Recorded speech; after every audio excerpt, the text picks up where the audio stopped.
Hi hello guys నమస్తే అందరికీ నేను మీ BTR welcome to BTR film laboratory Bigg Boss season 9 episode 74 update చూసేద్దాం. Emotion emotion emotion I hate emotion but emotion likes me. ఎందుకంటే Bigg boss house లో ఉన్న contestants యొక్క కొంతమంది ఫ్యామిలీ మెంబర్స్ అయితే ఈరోజు రావడం జరిగింది. అందులో ఫస్ట్ డెమాన్ వాళ్ళ మదర్ వచ్చారు, అందరినీ ఫ్రీజ్ చెప్పారు. తర్వాత మాత్రం ఫస్ట్ డెమాన్ ని రిలీజ్ అని చెప్పారు. ఆ తర్వాత రీతుని రిలీజ్ అని చెప్పారు. ఇది ఒక స్ట్రాటజీ, చాలా క్లియర్ గా అర్థం అవుతుంది. ఎందుకంటే రీతునే ఎందుకు రిలీజ్ చేశారు అంటే బిగ్ బాస్ దొంగ కొంటే కాబట్టి. ఇక్కడ రీతు యొక్క ఎమోషన్, రీతు యొక్క బిహేవియర్ ఎలా ఉంటుందో చెక్ చేద్దామని రీతుని రిలీజ్ చేసినట్టుంది ఫస్ట్. అండ్ రీతు రిలీజ్ అవ్వగానే డెమాన్ వాళ్ళ మదర్ దగ్గరకు వచ్చి నీట్ గా మర్యాదగా హ్యాపీగా మాట్లాడి ఆవిడ కూడా చక్కగా నీట్ గా మాట్లాడారు. డెమాన్ కి రీతుకి చెప్పాల్సిన విషయాలన్నీ ఆవిడ చెప్పారు. హౌస్ లో మెంబర్స్ కూడా చెప్పి అక్కడ నుంచి ఆవిడ వెళ్ళిపోయారు. డెమాన్ కి ఒక బూస్ట్ లాగా అనిపించింది. ఎందుకంటే పేరెంట్స్ వస్తే ఎవరికైనా ఒక కాన్ఫిడెన్స్ అనేది వస్తుంది కాబట్టి. నెక్స్ట్ సంజన గారు ఫ్యామిలీ మెంబర్స్ వచ్చారు, వాళ్ళ హస్బెండ్, చిల్డ్రన్. పాపం ఆ చిల్డ్రన్ చూసినప్పుడు నాకు చాలా బాధ అనిపించింది. పిల్లలు కదా, సో ఏంటంటే మమ్మీని అంత ఈజీగా రికగ్నైజ్ చేయలేకపోతున్నారో, లేకపోతే కనుక కొంచెం ఒక 2 months గ్యాప్ వచ్చింది కాబట్టి మదర్కి కొంచెం దగ్గర రావడానికి కొంచెం టైం పడుతుంది. అది పేరెంట్స్గా చాలా పెయిన్ఫుల్ అనిపిస్తుంది. బట్ ఏంటంటే వచ్చిన లక్ష్యం ఏంటి, ముఖ్యమైన ఉద్దేశం ఏంటో అది ఆల్రెడీ అందరి మైండ్లో ఉంది కాబట్టి, సో ఖచ్చితంగా అది మైండ్లో పెట్టుకొని పిల్లలు ఒక దగ్గరకు రాకపోయినా సరే సంజన గారు కొంత ఫీల్ అయ్యి ఒంటరిగా ఉన్నప్పుడు వెళ్ళటం అన్నీ జరుగుతాయి. ఎందుకంటే అది తట్టుకోలేము. మామూలుగా పేరెంట్స్ కనుక పిల్లలు గుర్తుపట్టకపోతే చాలా ఇబ్బందిగా ఉంటుంది. దట్ ఒక అబ్బాయికి 3 years ఎంత అనిపిస్తుంది, ఒక అమ్మాయి కొంచెం మంత్స్ లాగా అనిపిస్తుంది.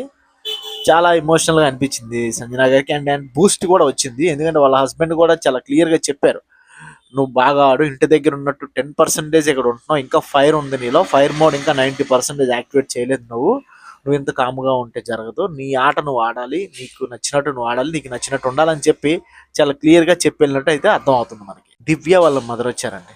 దివ్య వాళ్ళ మదర్ వచ్చిన తర్వాత హౌస్లో వాళ్ళందరికీ ఒక ఎనర్జీ పాస్ అయింది అనమాట. ఎనర్జీ అంటే అంటే మన ఫ్రెండ్స్లో ఒక సరదా, ఒక కామెడీ పర్సన్ ఉండి, ఒక పాజిటివ్ పర్సన్ ఉంటే వాడు మనందరికీ వాడి ఎనర్జీని స్ప్రెడ్ చేస్తుంటాడు అనమాట. అలాగా హౌస్లో ఉన్న వాళ్ళందరికీ దివ్య వాళ్ళ మదర్ ఎనర్జీని స్ప్రెడ్ చేసినట్టు అనిపించింది అనమాట. పాజిటివ్స్ చెప్పుకుంటా భరణి గారి కోసం ఒక స్టోరీ చెప్పింది. చిన్నప్పుడు వాళ్ళకి అదే అరౌండ్ ఒక 25 ఆ టైంలో ఉండేటప్పుడు ఆవిడకు ఒక బ్రదర్ ఉండేవారు. ఆ బ్రదర్ పియర్ ప్రెజర్ తట్టుకోలేక సూసైడ్ చేసుకొని చనిపోయారు. సో ఇప్పుడు కూడా నువ్వు పేరెంట్స్ అనేవాళ్ళు పిల్లల్ని ఎంకరేజ్ చేయాలి తప్ప, కానీ ఇట్లా పియర్ ప్రెజర్ పెట్టకూడదు, వాళ్ళతో వీళ్ళతో కంపారిజన్ చేయకూడదు అని చెప్పి చాలా మోటివేషనల్గా చెప్పి భరణి గారిని ఏడిపించారు. నా వల్లనే దివ్య భరణి గారిని అన్నయ్య అని పిలుస్తుంది, నాకు అన్నయ్యలా అనిపిస్తున్నాడు కాబట్టి తన అన్నయ్య అని పిలుస్తుంది, అంతకు మించి తనలో ఎలాంటి స్వార్థం లేదని చెప్పి క్లియర్గా చెప్పింది అనమాట. చాలా చాలా బాగా అనిపించింది, చాలా ఎమోషనల్గా అనిపించింది. కాసేపు అందరూ ఏడవడం కూడా జరిగింది. కొన్ని రిలేషన్షిప్స్ నిజం ఉంటాయి, అక్కడ ఒక యాక్టింగ్ యొక్క స్టేజ్ అయినా సరే అక్కడ కొన్ని రిలేషన్షిప్స్ అనేవి మనం రియల్గా చూడగలుగుతాం. అలాంటిది దివ్య అండ్ భరణి గారి రిలేషన్షిప్ అనిపించింది. వాళ్ళ మదర్ రావటమే, వెళ్ళేటప్పుడు మాత్రం ఫుల్ హై ఎనర్జీ, బ్యాటరీస్ అన్ని ఫుల్ ఛార్జ్ చేసి హై వోల్టేజ్లో పెట్టి హౌస్లోంచి వెళ్ళిపోయినట్టు అనిపించింది. చూసే ఆడియన్స్ కూడా అలాగే అనిపించింది. నిజంగా డీజెట్ ఇల్లు సాంగ్ వేశారండి వెళ్ళిపోయేటప్పుడు. అంటే చూసుకోండి ఆవిడ ఎంత స్ట్రాంగర్ పర్సన్, ఎంత పాజిటివ్ పర్సన్. ప్రతి ఇంట్లో కూడా అలాంటి ఒక పాజిటివ్ పర్సన్ ఉండాలి, ప్రతి ఇంట్లో కూడా అలాంటి ఒక మెంటల్లీ స్ట్రెంగ్త్ పర్సన్ ఉండాలన్నమాట. అలా ఉంటే ఆ ఇల్లు చాలా హ్యాపీగా ఉంటుంది, చాలా పాజిటివ్గా ఉంటుంది, సరదాగా ఉంటుంది. సో ఆవిడ చెప్పింది అదే, మీరు పిల్లలకి ఇలా చేయండి అలా చేయండి అని చెప్పొద్దు, వాళ్ళు ఎటు వెళ్తే అటువైపు వాళ్ళని సపోర్ట్ చేయండి అని చెప్పింది. అలా అయితే కనుక ఎలాంటి ప్రెషర్స్ ఉండవు.